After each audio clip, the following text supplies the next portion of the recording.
अस्सलाम वालेकुम।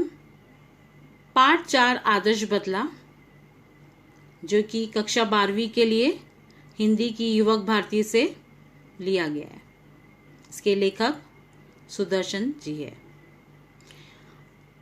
आज हम इस पाठ का भाग 2 पढ़ने जा रहे हैं।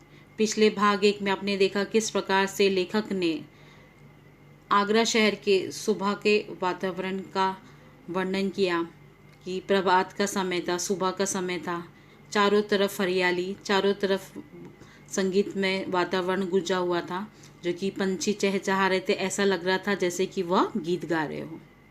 पत्ते लड़खड़ा रहे थे जैसे कि वह सूरज के प्रकाश की किरणों का तालियां बजाकर स्वागत कर रहे हैं।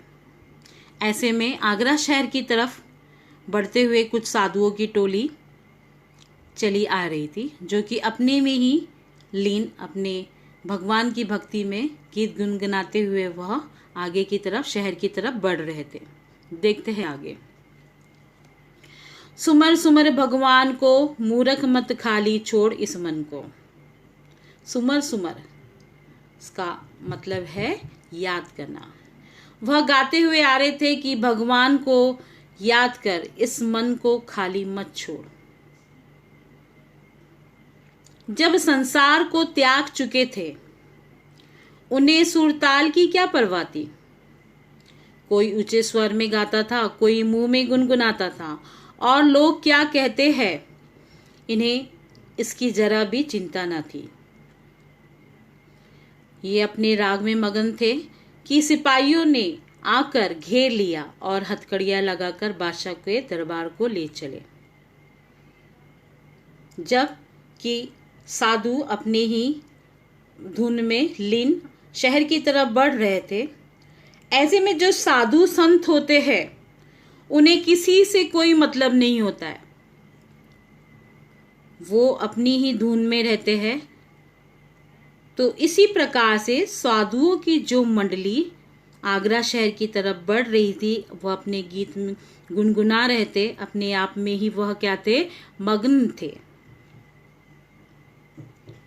जब वे अपने राग में मग्न थे कि सिपाहियों ने जब सुना, तो उन्होंने आकर उनको घेर लिया और हथकड़ियां लगाकर अकबर बादशाह के दरबार को ले चले। अब उन साधुओं को क्या पता था, जो वह इस नगर में प्रवेश किए हैं। किस नगर में? आगरा में प्रवेश करे हैं। शहर में वहां तानसेन की तानाशाही चलती है। वो इस चीज से बिल्कुल भी वंचित थे। उन्हें बिल्कुल भी ज्ञान नहीं था। उन्हें यह भी नहीं पता था कि अगर इनके अलावा कोई दूसरा गीत गाता है, तानसेन के अलावा इस शहर में कोई दूसरा गीत गाता है, तो उसको तानसेन के साथ में पहले प्रतियोगिता करना पड़ता है। अगर उसने उनके साथ प्रतियोगिता में कोई जीत नहीं पाता है, हार जाता है, तो उसे क्या दे दिया जाता है? मृत्युदंड दे दिया जाता है। इस बात से साधु वंचित थे। उन्हें इसका बिल्कुल भी ज्ञान नहीं था। उन्हें कुछ पता नहीं था। वो अपनी धुन में ही अपने गीत गुनगुनाते हुए आगे की ओर बढ़ रहे थे। वह समय था जबकि अकबर की तूती बोलती थी। तूती बोलना मतलब प्रभाव होना। उनका ही, अकबर का ही उस राज्य में प्रभाव था। और उसके मशहूर रागी तानसेन ने यह कानून बना दिया था कि जो आदमी राग विद्या में उसकी बराबरी ना कर सके, वह आगरे की सीमा में गीत ना गाए, और जो गाए उसे मौत की सजा दे दी जाए। बेचारे बनवासी साधुओं को पता नहीं था, परंतु वह तो इस चीज से अज्ञान ही थे। परंतु अज्ञान भी क्या है? अपराध है। अगर कोई चीज का ज्ञान ना हो तो वो एक सजा ही है। मुगल दरबार में पेश हुआ। साधुओं को दरबार में पेश किया गया। तानसेन ने राग विद्या के कुछ प्रश्न पूछे। संगीत से संबंधित कुछ प्रश्न साधुओं से पूछे गए। साधु उत्तर में मुंह ताकने लगे। अकबर के होठ हिले और सभी साधु तानसेन की दया पर छोड़ दिए गए। अकबर के होठ हिले यानी अकबर ने अपना फैसला सुना दिया।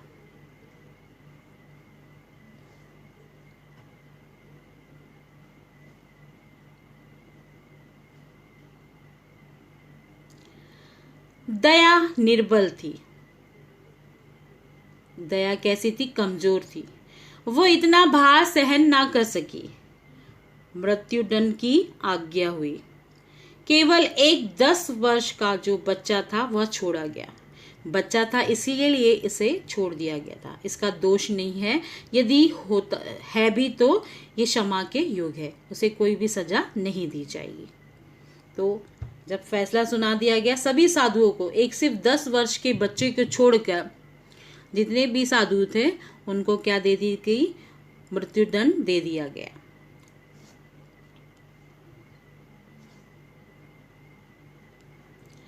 बच्चा रोता हुआ आगरे के बाजारों से निकला और जंगल में जाकर अपनी कुटिया में रोने तड़पने लगा। जब उसे पता चला कि उसके बाबा को मृत्युदंड दे दिया गया तो वह बहुत ही क्या हो गया, अपने घर की तरफ बढ़ा। अपनी कुटिया में आके वह रोने लगा। वह बार बार पुकारता था।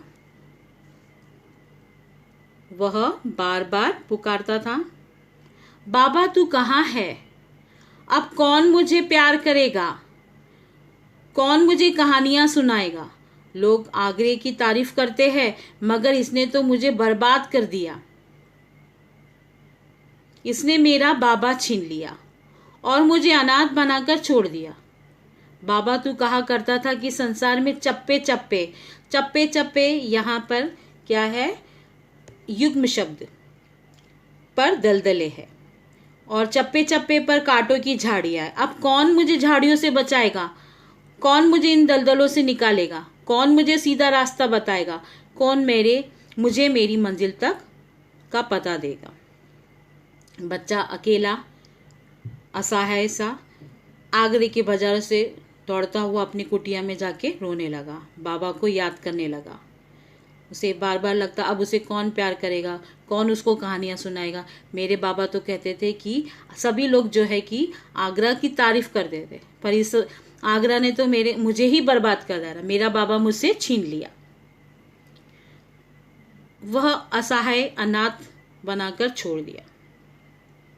अब मुझे कौन हमेशा बाबा कहा करते थे कि ये संसार पे चप्पे चप्पर पर दलदले हैं, अनेक मुसीबतें, इन सब मुसीबतों से मुझे कौन निकालेगा? इन्हीं विचारों में डूबा हुआ बच्चा देर तक रोता रहा। इतने में खड़ाऊ पहने हुए, खड़ाऊ जो कि साधुओं के पहनने का पात्र है, पैरों में पहनते हैं चप्पल के भांति, वह लकड़ी का ही होता है, उसे खड़ाऊ कहते हैं। हाथ में माला लिए हुए राम नाम का जप करते हुए बाबा हरिदास कुटिया के अंदर आए। बोले, बेटा शांति करो, शांति करो। बच्चा अपने विचारों में डूबा हुआ अपने बाबा को याद करता रहा। तभी उसने देखा कि राम का नाम जप करते हुए बाबा हरिदास उसकी कुटिया के अंदर आए और बोले, बेटा शांति करो, शांति करो।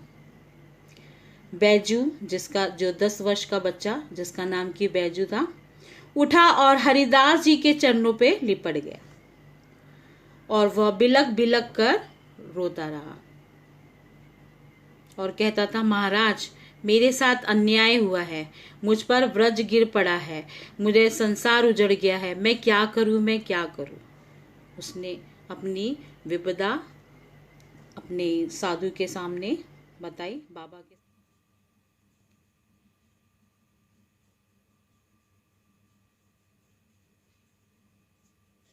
सामने बताई।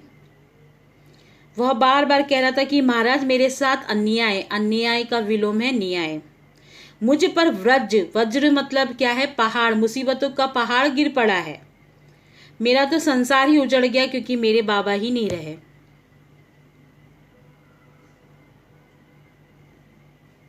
हरिदास बोले, शांति शांति। बैजू ने कहा, महाराज तानसेन ने मुझे तबाह कर दिया उसने मेरा संसार सूना कर दिया। हरिदास जी ने कहा, शांति शांति। बैजू ने हरिदास के चरणों से और भी लिपट कर कहा, महाराज, शांति जा चुकी है, अब मुझे बदले की भूख है, अब मुझे प्रतीकार की प्यास है, मेरी प्यास बुझाइए।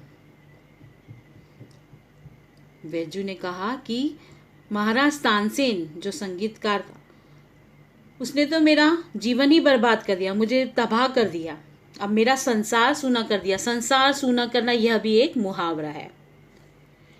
हरिदास ने उसे सांत्वना देते हुए कहा कि शांति, धैर्य रखो।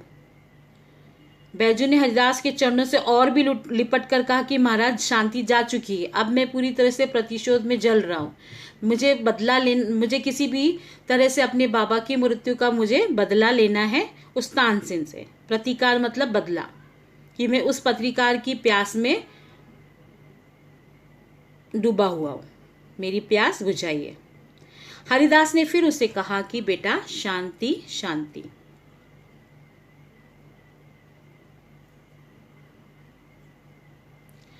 बैजू ने करुणा और क्रोध की आंखों से बाबूजी की तरफ देखा। उन आंखों में आंसू थे और आहें भी थी। वह बड़ी करुणा भी, वह रोता हुआ, और आंखें उसकी जो थी वह क्रोध में एकदम गुस्से से लाल पीली हो रही थी। बाबा जी की तरफ उसने देखा और उसकी आंखों में आंसू भी थे और आहें, एक तड़प भी थी और आग भी थी। जो काम जबान नहीं कर सकती उसे आंखें कर देती है, और जो काम आंखें भी नहीं कर सकती उसे आंखों के आंसू कर देते हैं। मतलब जो चीज हम बोल नहीं सकते, अगर हम किसी दुविधा में हो तो हमारी आंखें, हमारे आंसू जो होते हैं वो ये शब्द बयां कर देते हैं। बैजू ने ये दो आखिरी हथियार चलाए, दो आखिरी हथियार जो कि उसकी आंखों से आंसू बह रहे थे। यह देखकर बाबा भी एक समय को थोड़ा क्या हो गए, पिघल गए, और वह उनके सामने सिर झुकाए हुए खड़ा हो गया।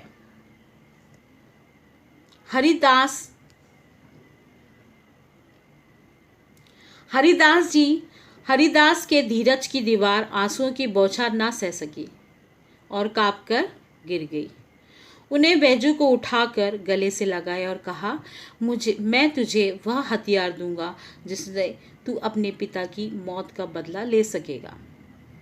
उसकी ये दशा देखकर बाबा जी से भी ना रहा गया। हरिदास जी ने उसे कहा कि तुम धैर्य रखो, और उसके जो आंसू भी वह देख ना सके। उन्होंने बैजू को उठाया, अपने गले लगाया और कहा कि मैं तुझे ये हथियार दूंगा जिससे तू अपने पिता की मौत का बदला ले सकेगा। बैजू हैरान हुआ, बैजू खुश हुआ, बैजू उछल पड़ा। उसने कहा, बाबा, आपने मुझे खरीद लिया, आपने मुझे बचा लिया, अब मैं आपका सेवक हूँ। वह बहुत खुश हुआ कि वह किस प्रकार से अपने बाबा के मृत्यु का बदला तानसेन से ले सकेगा। उसने उछलकर कहा कि अब आपने तो मुझे जैसे खरीद ही लिया है, अब मैं आपका हो चुका हूँ, आप जैसा कहेंगे मैं वैसा ही करूंगा, मैं आपका सेवक, दास, नौकर बन गया हूँ। हरिदास, मगर तुझे 12 वर्ष तक तपस्या करनी होगी, कठोर तपस्या, भयंकर तपस्या। हरिदास ने कहा कि तुम इतना खुश मत हो, तुम्हें अगर अपने पिता का बदला लेना है तो तुम्हें 12 वर्ष तक तपस्या करनी पड़ेगी, वह भी कठोर तपस्या, भयंकर तपस्या करनी पड़ेगी। बैजू ने उसके उत्तर में कहा, महाराज, आप 12 वर्ष की बात करते हो, मैं 12 जीवन देने को तैयार हूं। उसने कहा, किसी भी तरह से मैं बस अपने बाबा का मृत्यु का बदला लेना चाहता हूं। आप 12 बरस की बात करते हो, मैंने तो अपना पूरा 12 जीवन देने के लिए तैयार हूँ। मैं तपस्या करूंगा, मैं दुख झेलूंगा, मैं मुसीबतें उठाऊंगा, मैं अपने जीवन की एक एक क्षण आपको भेंट करूंगा। मैं अपना जीवन तुम पर एक एक क्षण, एक एक पल के लिए तुम्हारे लिए सौंप दूंगा। मगर क्या इसके बाद मुझे वो हथियार मिल जाएगा? मैं सब तक करने को तैयार हूँ। मैं आपको अपने आप को सौंप देना चाहता हूँ आपके हवाले। तो क्या मुझे वह हथियार मिल जाएगा जिससे मैं अपने बाप की मौत का बदला ले सकूं। हरिदास जी बोले, हाँ मिल जाएगा। वैजू, तो मैं आपका आज से आपका क्या बन गया हूँ? दास बन गया हूँ, सेवक बन गया, नौकर बन गया हूँ। आप आज्ञा दीजिए, आप जो बोलेंगे मैं वो करूँगा। मैं आपकी हर बात को का सिर और सिर के साथ दिल झुकाकर पालन करूँगा। आप जैसा कहेंगे मैं वैसा मानूंगा, पर मुझे किसी भी तरह से अपने बाबा की मृत्यु का क्या लेना है? बदला तानसेन से लेना है। आज के पार्ट में हम इतना ही पढ़ेंगे। आगे भाग 3 में हम आगे की कहानी देखेंगे। अल्लाह हाफिज़, धन्यवाद।